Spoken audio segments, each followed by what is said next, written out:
Julia Gillard insists her job is safe despite a fresh outbreak of leadership speculation. Reports suggest the government whip is pushing for a return to Kevin Rudd. There are denials all round, but it's still shaping up as being a painful week for Labor. Here's Chief Political Correspondent Mark Simkin. Thank you very much. Here we go again. Lead us to the next election. I certainly will be. The Prime Minister can't seem to escape the scuttlebutt. Hang in, Prime Minister. Stick it up. Even at an event organised by her own party.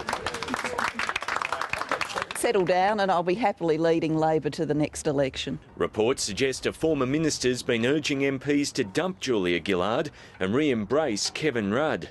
Joel Fitzgibbon, as Labor's chief whip, is meant to do the numbers for the Prime Minister, not the other way round. "I thank my colleagues for the publicity," he tweeted this afternoon, "but no one does more to support the PM and the government than me." That's enough to satisfy Julia Gillard. Joel Fitzgibbon's had something to say about this matter this morning, and I think his words speak for themselves. Plainly, he has not actually denied the story. So that tweet was his way of putting the leadership problems of this government up there in flashing neon lights. Caucus sources say Mr Fitzgibbon has complained about Julia Gillard, but isn't canvassing for Kevin Rudd or counting numbers.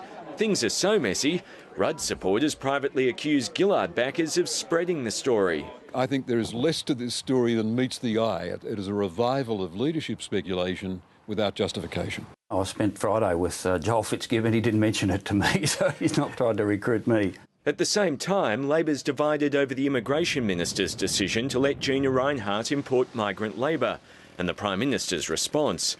Behind the scenes, there are accusations of incompetence and counter-accusations of disloyalty. So how many headaches can a government have simultaneously? Leaving aside the leadership chatter, in the next 2 days, a Senate committee will grill Fair Work Australia about Craig Thompson. A former prostitute's expected to go public with her allegations. Julia Gillard will face a dispirited caucus, and an opinion poll will suggest what the public thinks. So much to look forward to. Thanks. The toughest job in the world. Mark Simkin, ABC News, Canberra.